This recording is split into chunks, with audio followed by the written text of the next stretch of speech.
Physics में ये 7 fundamental quantity से जितनी भी क्वांटिटी है, जितनी भी डिराइव्ड क्वांटिटी है, सारी इन्हीं से मिलके बनी है। MLT-2 ये है फोर्स का डायमेंशन। तो समझ आया? अब चाहे फोर्स हो, चाहे टेंशन हो, चाहे कुछ भी हो जाए, दुनिया जहां की कोई सी भी फोर्स आ जाए, किसी भी चैप्टर में आ जाए, फाड़ के रख देंगे हम। अब चाहे एनर्जी कोई सी भी हो, फर्क नहीं पड़ता, चाहे वो काइनेटिक एनर्जी हो, चाहे वो पोटेंशियल एनर्जी हो, हर एनर्जी का फॉर्मूला ML2T-2 यही आएगा, तो यही आएगा। हेलो दोस्तों, कैसे हैं आप सभी? मैं गिरीश ड्यूका की तरफ से आज आपके लिए लेके आए फिजिक्स का बहुत ही छोटा टॉपिक और बहुत ही इंपॉर्टेंट टॉपिक, जो कि आपके हर एक चैप्टर, हर एक कंसेप्ट जहां यूटिलाइज होगा और आपके पेपर में इस टॉपिक से क्वेश्चन आना फिक्स है। तो आइए चलिए इस टॉपिक को पढ़ते हैं। बहुत ही आसान तरीके से बच्चे पूरी फिजिक्स पढ़ लेते हैं, पर उन्हें यूनिट एंड डायमेंशन नहीं आता, डायमेंशन निकालना ही नहीं आता, कैसे निकालते हैं। आज हम बहुत शॉर्ट टाइम ड्यूरेशन में हर एक चैप्टर के जो भी इंपॉर्टेंट डायमेंशन है वो निकालना सीखेंगे, और मैं वादा करता हूं आपसे, आप उसके बाद सारे डायमेंशन निकालना सीख जाएंगे, चाहे वो कोई से भी हो। तो आइए चलिए देखते हैं डायमेंशन में होता क्या है। डायमेंशन एक के अंदर 3 चीजें आती है, एक होती है फंडामेंटल क्वांटिटीज, एक होती है डिराइव्ड क्वांटिटीज, और एक होती है सप्लीमेंट्री क्वांटिटीज। फंडामेंटल क्वांटिटीज वो क्वांटिटीज होती है जिससे सारी डिराइव्ड क्वांटिटी मिलके बनी हो, और डिराइव्ड फंडामेंटल क्वांटिटी किसी भी चीज पर डिपेंड नहीं करती, वो होती है फंडामेंटल क्वांटिटी। तो फिजिक्स के अंदर 7 तरह की फंडामेंटल क्वांटिटीज है, आइए चलिए वो देखते हैं। फिर उसके बाद हम जितनी भी डिराइव्ड क्वांटिटीज होंगी उनका हम डायमेंशन निकालेंगे, तो देखेंगे कैसे होता है। तो सबसे पहले हम फंडामेंटल क्वांटिटीज देखते हैं होती क्या है। हमारे सिलेबस में फिजिक्स में 7 तरह की फंडामेंटल क्वांटिटीज हैं, वो कौन कौन सी हैं आइए चलिए देखते हैं। सबसे पहले है मास, दूसरा है लेंथ, तीसरा है टाइम, चौथा है टेम्परेचर,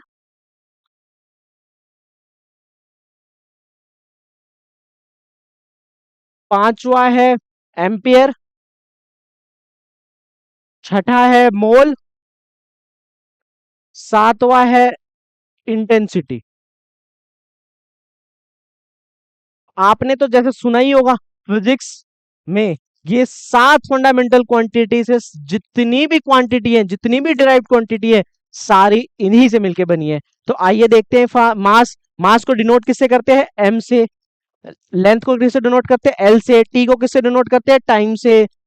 टेम्परेचर को किससे डिनोट करते हैं? केल्विन से। एम्पियर को किससे डिनोट करते हैं? ए से। मोल को किससे डिनोट करते हैं? एन से। इंटेंसिटी को डिनोट करते हैं कैंडेला से। तो आपको ये चीज पता चल गई। ये इंटेंसिटी जो है आपके सिलेबस से बहुत कम यूज होती है, मतलब ना के बराबर यूज होती है, तो ना भी पढ़ो तो भी चलेगा।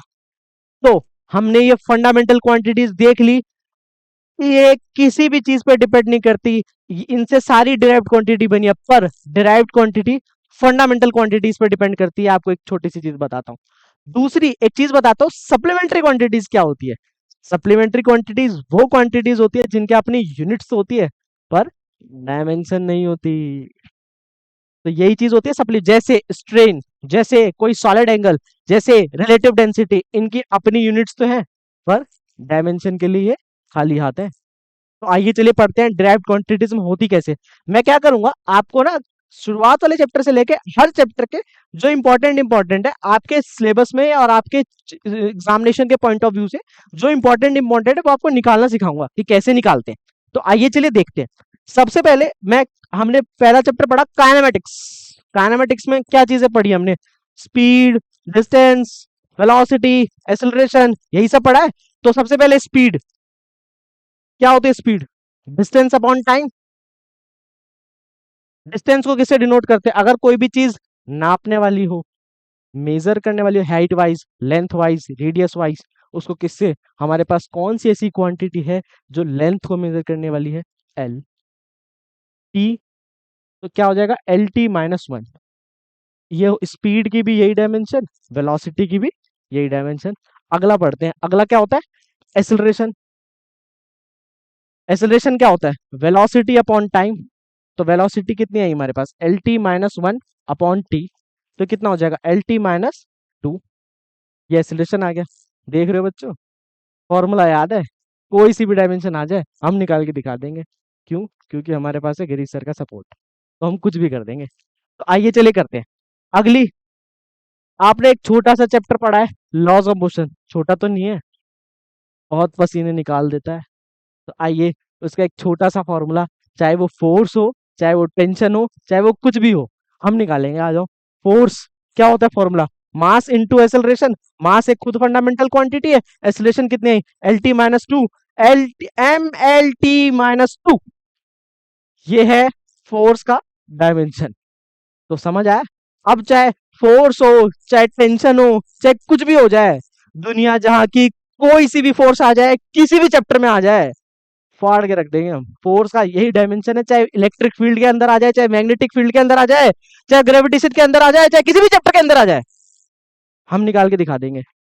तो अगला, चाहे वो टेंशन है, आपने टेंशन के लिए क्या पढ़ा हुआ है? पुली देखी होगी, बंदर वंदर देखे होंगे, मास लटका देते हैं। Tension T equal to M into G. G क्या होता है? Acceleration due to gravity. अरे यही आता है, mass into L T minus two G, acceleration due to gravity है। यहाँ पे भी फोर्स का फॉर्मूला सेम ही आ गया।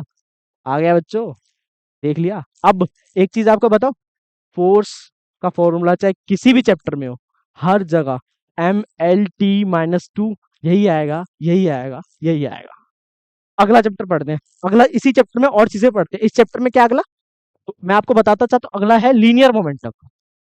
जैसे लीनियर मोमेंटम क्या होता है? Mass into velocity. तो मास को किससे करते हैं? एम से। वेलोसिटी को किससे करते हैं? एल टी माइनस वन से। वेलोसिटी और एक्सेलरेशन ऐसी दो चीज है कि याद हो जाएगी आपको करते करते, रटने की जरूरत नहीं है। तो जहां फॉर्मूले में वेलोसिटी दिखे L T minus one put कर दो, जहां एक्सीलरेशन दिखे, चाहे वो जी दिखे, चाहे वो ए दिखे, L T minus to put कर दो, आंसर आ जाएगा। अगला, अगला मैं क्या डाल दूं? अगला मैं डाल देता हूँ वर्क। वर्क एनर्जी पावर पढ़ा आपने, तो W is equal to F dot S. Force कितना होता है? M L T minus two. अभी हमने पीछे पढ़ा, एम एल टी। एस को किससे लिख सकता हूँ? डिस्प्लेसमेंट है, एल से लिख सकता हूँ। क्या डायमेंशन आ गया? M L square T minus two. अबे इतना आसान था क्या? यही तो था, और था क्या? तो ये है वर्क का। अब आप एक और चीज बताता हूँ, अगला चैप्टर है क्या? Angular momentum. L equal to M V R. Mass को किससे करूंगा? एम से। वी को देखते ही क्या बता देना? L T minus one into R. R को किससे करूंगा? एल से। तो कितना हो जाएगा? M L square T minus one. ही।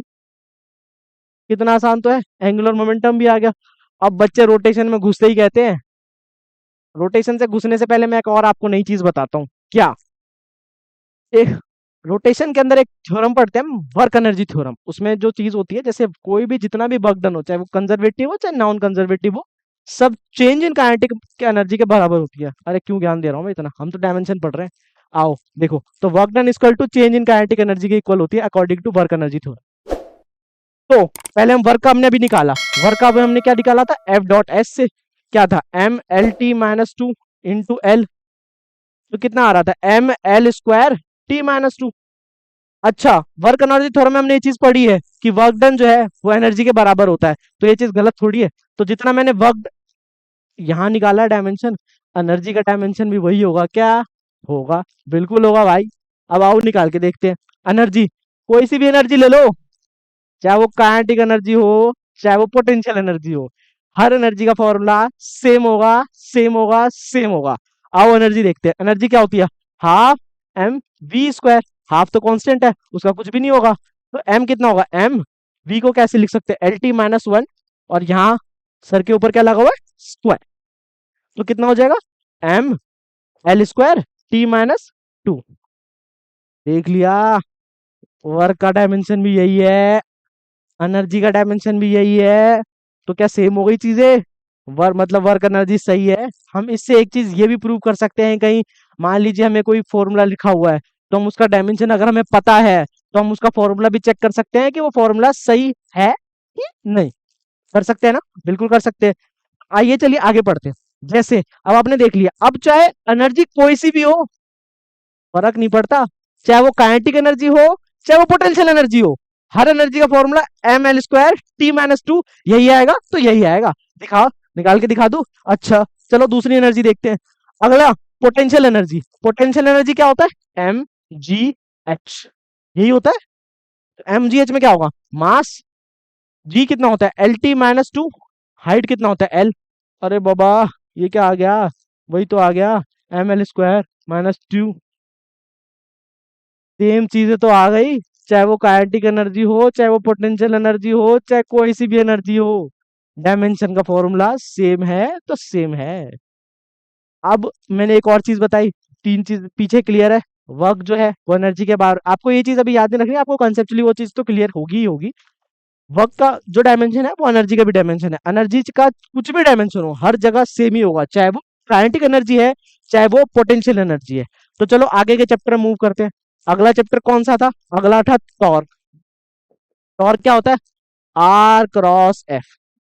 तो इसे कैसे लिख सकता हूँ? R F sine theta. Sine theta तो डायमेंशनलेस है। आर को क्या लिख सकता हूँ? एल। एफ को क्या लिख सकता हूँ? MLT-2। तो कितना हो जाएगा? ML²T-2। अरे ये क्या हो गया? ये भी वही आ गई। और ये जो ये एनर्जी है, टॉर्क भी वही आ गया। ये क्या हो गया? कोई फर्क नहीं पड़ता, निकाल के देखना है। हर एक चीज कंसेप्चुअली क्लियर होनी चाहिए। क्या होनी चाहिए? Conceptually clear. हमने टॉर्क भी निकाल लिया, पोटेंशियल एनर्जी भी निकाल ली, और आगे देखे, आगे बढ़े। अब चाहे अगला चैप्टर कोई सा भी हो, कोई फर्क नहीं पड़ता। अब एक चीज देखते हैं हम। जो आपने ग्रेविटेशन का फॉर्मूला पढ़ा होगा, ग्रेविटेशनल फोर्स का, इसका फॉर्मूला होता है G m1m2/r²। अरे सर, मुझे फोर्स भी पता है, मुझे मास भी पता है, मुझे आर भी पता है, पर मुझे जी नहीं पता। अरे टेंशन लेने की जरूरत नहीं है, वो जी हम निकालना सिखाएंगे कैसे निकलता है।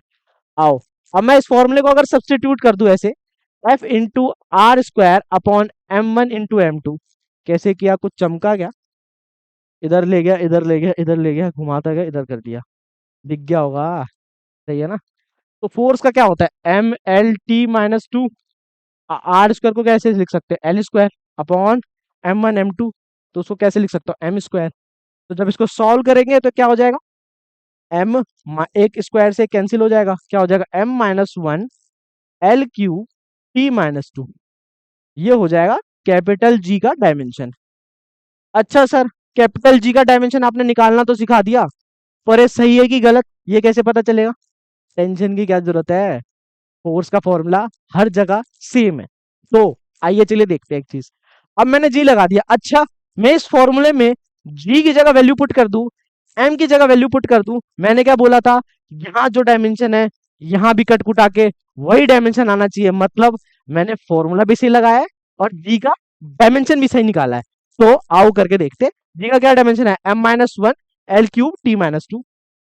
आओ चलो, फोर्स का फॉर्मूला, फोर्स का डायमेंशन तो हमें याद है, क्या डायमेंशन है, तो हम उस फॉर्मूले में डाल के देखते हैं। कैपिटल जी का क्या आया था? M-1 L³ T-2। यही आया था, पीछे देख लो, M-1 L³ T-2। आओ देखते हैं।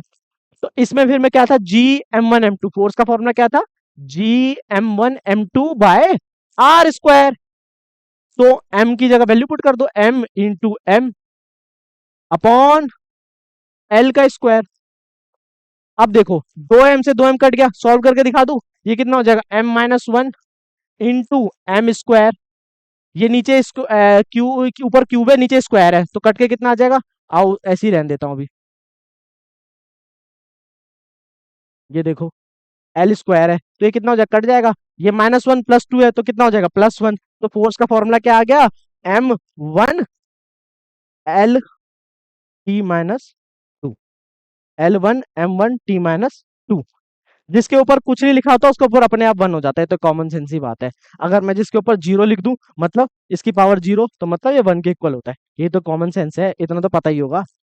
आओ चलो करके देखते हैं। अब आपने देख लिया, जो फोर्स का डायमेंशन था वही निकल के आ गया, तो मतलब फोर्स का डायमेंशन इधर भी इक्वल, उधर भी इक्वल, हमने कर लिया। आओ चलो अगले चैप्टर में चलते हैं। अगला चैप्टर क्या है? जैसे स्ट्रेस।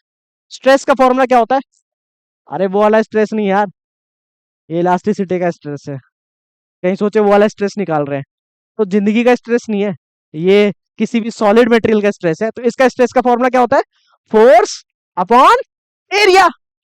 तो फोर्स का क्या निकाला है हमने, M L T minus two upon A square. A को क्या लिख सकता हूँ, पाई आर स्क्वायर लिख सकता हूँ। तो पाई आर स्क्वायर की जगह सीधा एल स्क्वायर कर दे, तो M L T minus two into L square. तो ये कितना हो जाएगा, एम, ये ऊपर जाएगा एल माइन, एक एल कट गया, एम टी माइनस टू हो गया। क्या आ गया, इतना आसान तो है, स्ट्रेस भी निकाल दिया। अब देखो एक आगे एक चीज मैं बताता हूं, एक होता है स्ट्रेन, इसे कहते हैं change in length upon L, ये होता है स्ट्रेन। अब वो कई टाइप के स्ट्रेन होते हैं, चाहे वो टेंसाइल हो गया, चाहे वो लॉन्गिट्यूडनल हो गया, अरे कोई मतलब नहीं। अरे जी, स्ट्रेन बोल दिया तो स्ट्रेन ही रहेगा, चाहे वो कोई सा भी स्ट्रेन हो। तो स्ट्रेन एक सप्लीमेंट्री क्वांटिटी है ना। देखो आओ दिखाता हूं कैसे। लेंथ को कैसे कर सकते हैं, एल से। इसको भी कैसे करेंगे, एल से। अरे एल बाबा, एल कट गया तो क्या बचा, एल की पावर जीरो, अरे वन आ गया। तो मतलब इसकी कोई भी डायमेंशन यूनिट नहीं है, तो ये सप्लीमेंट्री क्वांटिटी है। इसके पास अपनी यूनिट तो है पर डायमेंशन नहीं है। तो आओ चलो अगला देखते हैं। फोर्स भी निकाल लिया, सब निकाल लिया, अब धीरे धीरे आगे बढ़ते हैं। आगे बढ़ने से क्या होगा, आगे बढ़ के क्या होगा, आगे क्या बढ़े। अब 11th के हमने थोड़े क्वेश्चन कर लिए, चाहे वो रोटेशन का हो गया, चाहे वो ग्रेविटेशन का हो गया, चाहे वो इलास्टिसिटी का हो गया, किसी का भी हो गया। अब चलो देखते हैं प्रेशर। फ्लूइड मैकेनिक्स से पढ़ते हैं कि प्रेशर का फॉर्मूला होता है फोर्स अपॉन एरिया होता है। अभी हमने पढ़ा है स्ट्रेस का फॉर्मूला भी यही होता है, तो यहाँ भी प्रेशर का फॉर्मूला भी यही होगा। तो कैसे करेंगे, M L T minus two upon L square. तो कैसे करेंगे, M L minus one T minus two. अच्छा सर ये तो सिंपल सा था, इसमें क्या नई बात है, कोई दिक्कत वाली नई बात नहीं है। अब मैं एक चीज नहीं दिखाता हूँ आपको, आओ। एक चीज होती है सरफेस टेंशन, उसका फॉर्मूला होता है, सरफेस टेंशन का फॉर्मूला होता है फोर्स अपॉन लेंथ। अभी होता क्या है, कुछ होता है, अरे पता नहीं क्या होता है कुछ, हमें तो सिर्फ अभी डायमेंशन निकालना सिखाना है। फॉर्मूले में डायमेंशन की वैल्यू पुट करो, हमारा एज इट इज डायमेंशन उठ के आ जाएगा। तो फोर्स का फॉर्मूला क्या होता है, M L T minus two upon L, L से एल कट गया, क्या आ गया, एम टी माइनस टू। अच्छा भाई, इतना खतरनाक, इतना खतरनाक। अब देखो, अब ये अपने पास सरफेस टेंशन का फॉर्मूला तो आ गया। अब ये क्या, एक गेम खेल लिया एक एग्जाम ने, वो कोई जेई का एग्जाम था, उसने क्या किया, कैपिलरी राइज के एक्शन का फॉर्मूले में सरफेस टेंशन का फॉर्मूला पूछ लिया। बच्चे कह रहे अरे भाई ये कैसे पूछे, ये कैसे करेंगे। तो मैं बताता हूँ कैसे करेंगे। अरे आओ यहाँ देखो, सरफेस टेंशन का कैपिलरी राइज का फॉर्मूला क्या है, H equal to two T cos theta R rho G, ये फॉर्मूला है।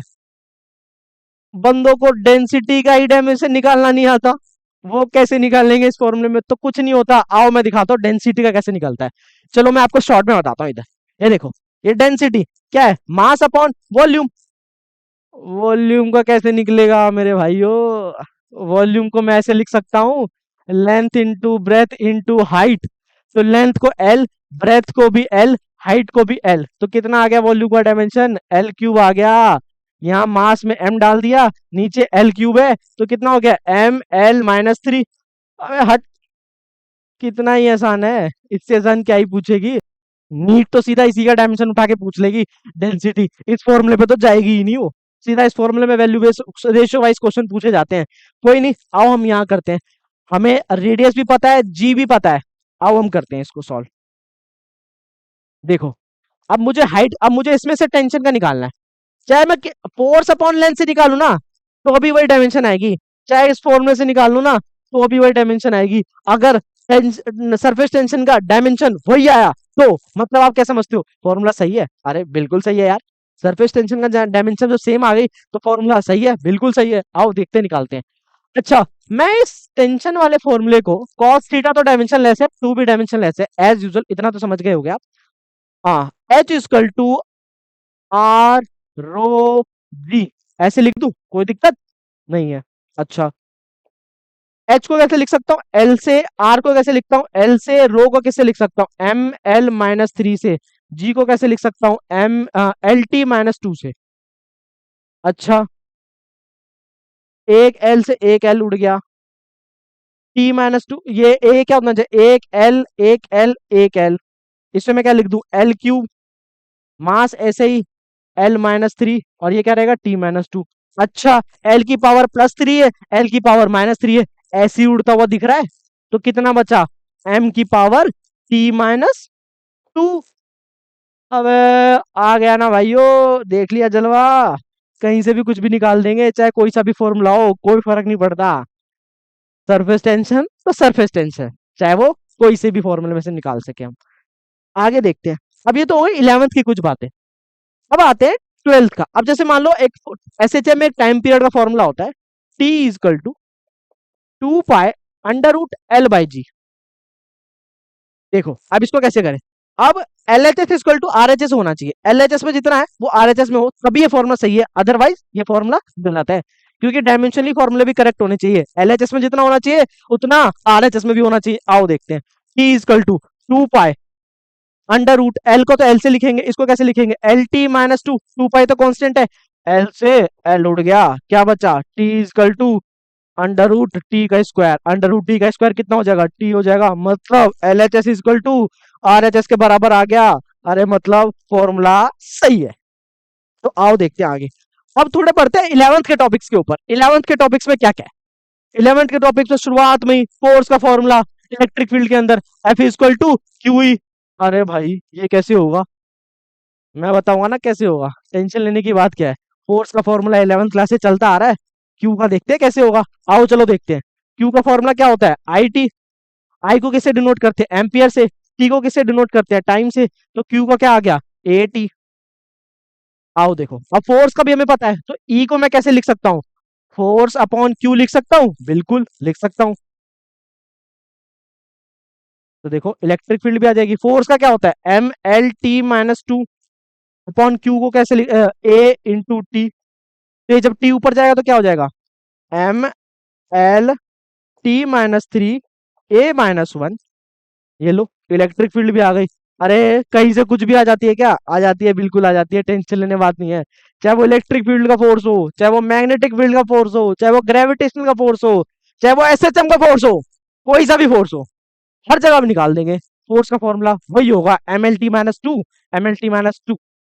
चलो आगे देखते हैं। अब जैसे हमने इलेक्ट्रिक फील्ड निकाल ली, अब एक और फॉर्मूला है, कूलम्स लॉ का फॉर्मूला। उसमें के की वैल्यू निकालनी होती है। अकेला कैसे छूट जाएगा, बेचारा अकेला तो कोई नहीं है इस दुनिया में।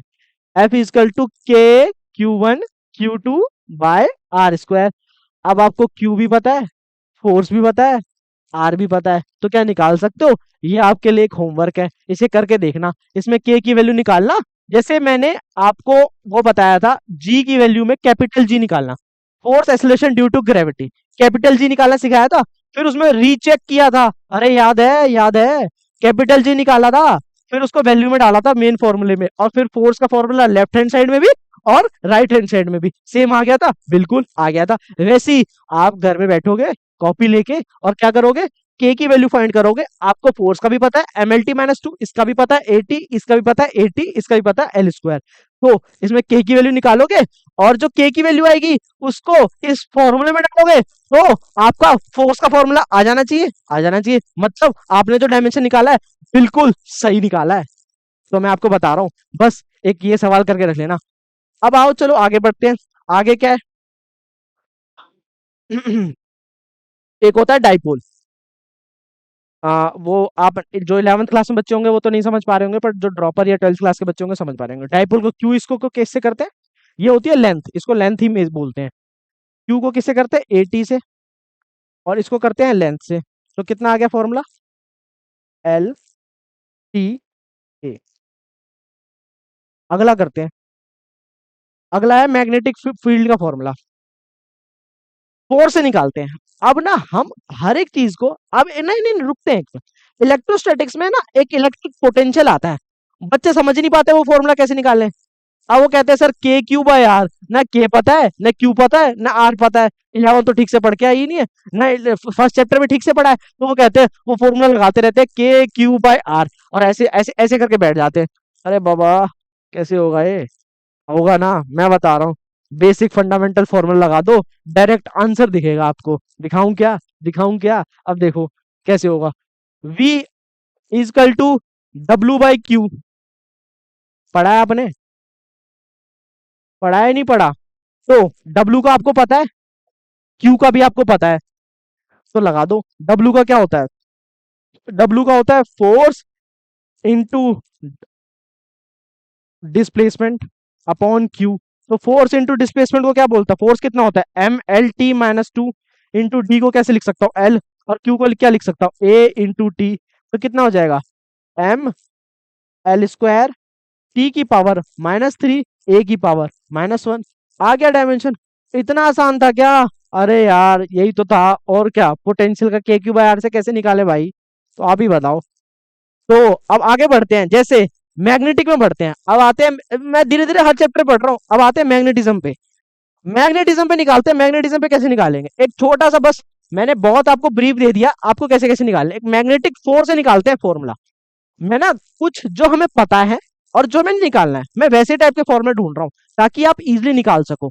और भी बहुत सारे फॉर्मूले हैं, आप एनसीईआरटी के क्लास 11th के लास्ट पेज पे देखना, सारे डायमेंशन निकाले होंगे, सारे फॉर्मूले लिखे होंगे, और आप इससे निकालना कैसे इजीली सारे फॉर्मूले निकल जाएंगे। और ना निकले तो इसी वीडियो के नीचे कमेंट सेक्शन में अपने डाउट पूछ सकते हो और अपनी मेल आईडी पे डाउट्स भेज सकते हो। आओ देखते हैं फोर्स का फॉर्मूला मैग्नेटिक फील्ड के अंदर क्या होता है, BIL। तो फोर्स का क्या होता है, अब इसमें मैग्नेटिक निकालना है। अरे सर मैग्नेटिक फील्ड का फॉर्मूला इतना आसान, अरे हो गया है ना। अब देखो कितना होता है फोर्स का formula, M L T-2 is equal to B, हमें निकालना है। आई कितना होता है, आई एक खुद फंडामेंटल क्वांटिटी है जिसको किससे डिनोट करते हैं, ए से, और एल को एल से ही करेंगे। तो जब ये इधर जाएगा क्या हो जाएगा, B is equal to M L T-2 upon A into L. तो एल से एल कैंसिल, ये कितना हो जाएगा, B is equal to M T की पावर -2 और ए की पावर -1। ये हो जाएगा मैग्नेटिक फील्ड का फॉर्मूला। अरे सर ये क्या मजाक कर रहे हो, मैं फोर्स से ही हर जगह के फॉर्मूले निकाल दोगे क्या? बिल्कुल, हम तो कहीं से भी कुछ भी निकाल देंगे, टेंशन लेने वाली क्या बात है।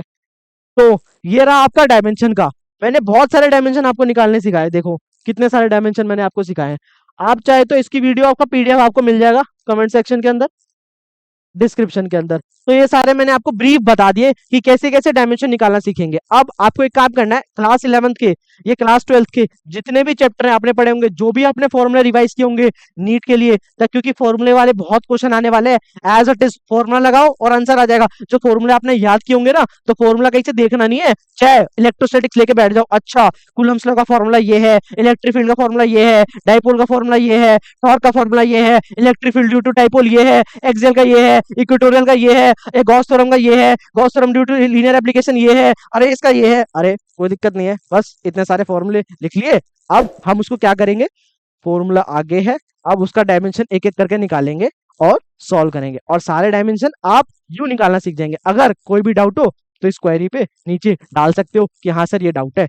तो ये रहा आपका वन शॉट, जिसमें मैंने सारे चैप्टर के कवर करके जो मेन मेन इंपॉर्टेंट डायमेंशन थे वो आपको निकालना सिखाया। अगला चैप्टर बहुत ही इंपॉर्टेंट टॉपिक, वन शॉट, जल्दी आएगा इस चैनल पे। ऑल द बेस्ट, पढ़ते रहिए, खुश रहिए, मस्त रहिए। Thank you so much.